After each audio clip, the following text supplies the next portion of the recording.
Saya sepertinya pernah mendengar tentang sihir yang dapat memisahkan hubungan suami dan istri. Lalu apakah memang ada peran dari orang pintar atau dukun dalam suatu rumah tangga agar bersatu pada harmonisnya hubungan suami istri Baik. dan juga bisa hancur berantakan berpisahnya suami istri? Terima kasih, Ustaz. Ya. Barakallah. Baik, barakallahu fiik wa sabakumullah atas pertanyaan yang diajukan. Ya, tidak diragukan bahwa sihir itu nyata, sihir itu ada. Dan di antara sihir yang telah dikenal sejak zaman dahulu kala, bahkan sejak zaman Nabi Sulaiman, adalah yang dikenal dengan as-sarfu wal atfu. Sihir yang berdampak pada cintanya seseorang atau bencinya seseorang kepada orang lain.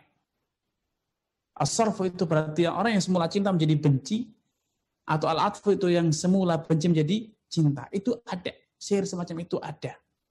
Namun ingat, sihir itu hanya akan menimpa dan menyakiti ataupun mengganggu manusia atas izin Allah. Kalau Allah tidak izinkan, maka tidak akan pernah terjadi.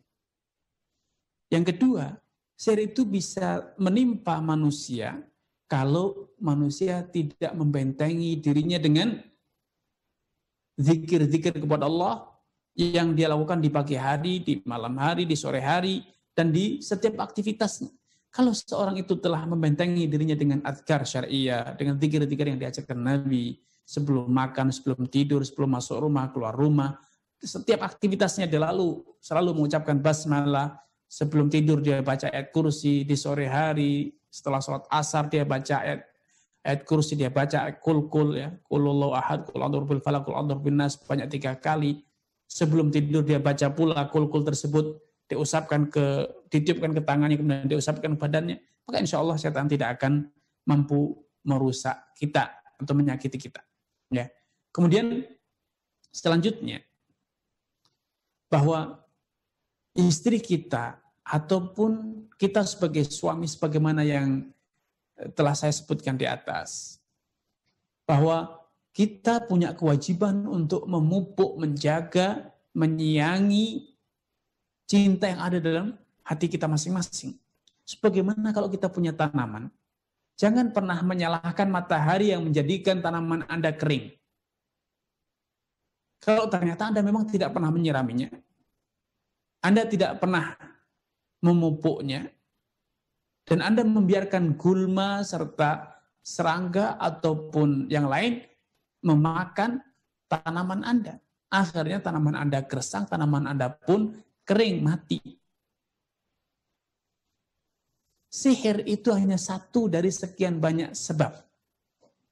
Dan sihir itu hanya akan menimpa orang-orang yang gersang dari zikir kepada Allah Subhanahu wa taala, jauh dari Allah Subhanahu wa taala. Adapun orang yang dekat dengan Allah Subhanahu wa taala, selalu bersama Allah Subhanahu wa taala di setiap waktu dan saatnya.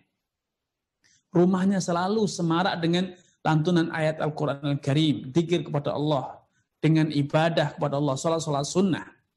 Maka sihir itu tidak akan mencelakakan siapapun yang kondisinya semacam itu. Wa ma hum bidzarrina bi min ahadin illa biidznillah. Ya, sihir sejak zaman Nabi Sulaiman pun tidak akan bisa mencelakakan seorang kecuali atas izin Allah Subhanahu wa taala, dan Allah tidak akan pernah membiarkan wali-walinya, hamba-hambanya yang selalu bertakwa, beriman, bertawakal, memohon perlindungan kepadanya terjatuh dalam kecelakaan ataupun terjatuh dalam belenggu iblis dan konco-konconya ataupun kroni-kroninya. Wallahu ta'ala.